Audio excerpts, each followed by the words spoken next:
બળાત્કારના કેસમાં જેલમાં બંધ 86 વર્ષીય સંત આસારામ બાપુના સાધકોએ આસારામ બાપુની સ્વાસ્થ્ય ખરાબ થતાં યોગ્ય સારવાર કરવા બાબતે વલસાડ જિલ્લા કલેક્ટર કચેરીએ આપ્યું આવેદનપત્ર।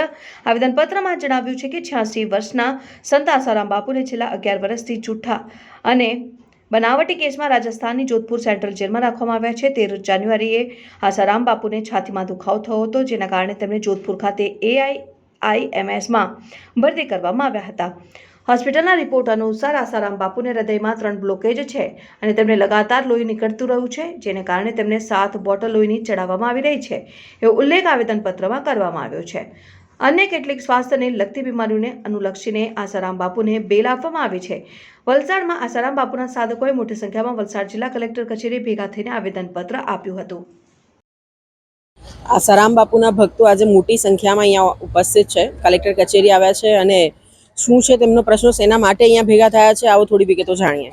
શેના માટે આજે તમે લોકો અહીંયા આવેલા છો અને શું છે તમારો પ્રશ્ન? મારું નામ હીરાભાઈ ચૌધરી, પૂર્વ ધારાસભ્ય ધરમપુર વાંસદા। હું છેલ્લા કેટલા વર્ષોથી બાપુજીના શિષ્ય તરીકે છું અને અહીંયા ભૈરવી આશ્રમ સમિતિમાં પ્રમુખ પણ છું। અને અમે બાપુજી માટે એટલા માટે આવે કે આજે 11.5 વર્ષથી બાપુજી જેલમાં છે। કોઈ એવો ભયંકર કે કોઈ ગુનો નથી, છતાં પણ એમને આ જેલમાં રાખ્યા છે। આજે આટલી મોટી ઉંમરમાં પણ એમને 1 દિવસ માટે કે 5 દિવસ માટે પણ જેલ મળતું નથી બેલ। એના માટે એમનું સ્વાસ્થ્ય એટલું કઠિન ખરાબ છે કે તમે જુઓ તો આપ જે બાપુજીની અમને બધા આ સાધકોની પ્રાર્થના છે કે બાપુજીને જલ્દીમાં જલ્દી મુક્ત કરવામાં આવે, એવી જ અમારી બધાની પ્રાર્થના છે, કરોડો સાધકોની। શું કહેવું છે તમારું? તમે લોકો આજે આવેદનપત્ર આપ્યું છે અને શું ડિમાન્ડ છે તમારી? આજે અમે વલસાડ જિલ્લા કલેક્ટર શ્રીને આવેદનપત્ર આપ્યું છે।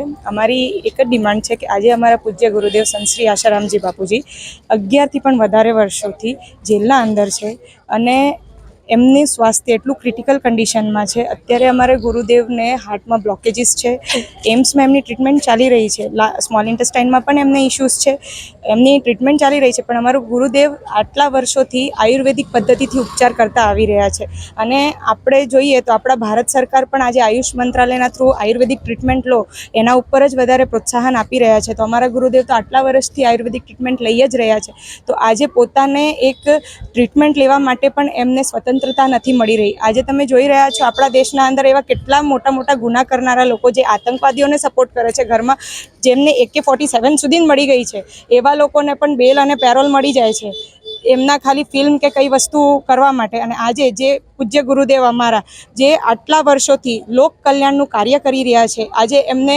ધર્માંતરણ જે વિસ્તારમાં થતા હતા એ વિસ્તારમાં જઈને ધર્માંતરણ રોકાવ્યા છે, સનાતન સંસ્કૃતિના તરફ લોકો જેટલા પણ છે એ લોકોને ઘર વાપસી કરાવી છે। એની સાથે વ્યસન મુક્તિનો અભિયાન ચલાવે છે, બાલ સંસ્કાર કેન્દ્રના અભિયાનો ચલાવ્યા છે, યુવા સેવા સંઘના અભિયાનો ચાલી રહ્યા છે, માતૃપિતૃ પૂજન જે આજની યુવા પેઢી જે પોતાના માતા પિતાને ભૂલીને વૃદ્ધાશ્રમમાં મૂકી દેતી હતી, પોતાના માતા પિતાનું અનાદર કરતી હતી, એવી યુવા પેઢીને પણ આજે અમારા ગુરુદેવે પોતાના માતા પિતાનું આદર કરો અને આ દેશ આપણે વૃદ્ધાશ્રમનો દેશ નથી એ રીતના કહીને પણ અમારા ગુરુદેવે આટલા સુસંસ્કારો આજે જન જન સુધી, એવું નથી કે ફક્ત અને ફક્ત આ સંસ્કારો ખાલી બાપુજીના સાધકોને જ લીધા છે, આ સંસ્કારો જે છે એ જનસામાન્ય સુધી પણ પહોંચાડવામાં આવે છે અને એ લોકોએ પણ આનો લાભ લીધો છે।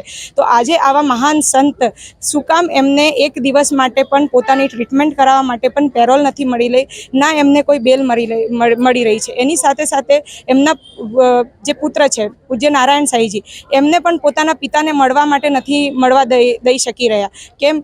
એમનો પણ એવું તો શું ગુનો છે કે પોતાને પિતાને નથી મળી શકી રહ્યા? આજે એક પિતા છે એટલા ક્રિટિકલ કન્ડિશનમાં છે, એમ્સના દ્વારા લખીને આપવામાં આવ્યું છે કે ભાઈ the patient is in very critical condition, છતાં પણ આજે હાઈકોર્ટ એમને 1 દિવસની પણ પેરોલ નથી આપી રહી, પોતાના પુત્રને એક પિતાને પણ નથી મળવા દઈ રહી। તો આ કેવો અત્યાચાર છે અમારા પૂજ્ય ગુરુદેવ ઉપર। એના માટે અમે અહીંયા આવેદનપત્ર આપ્યું।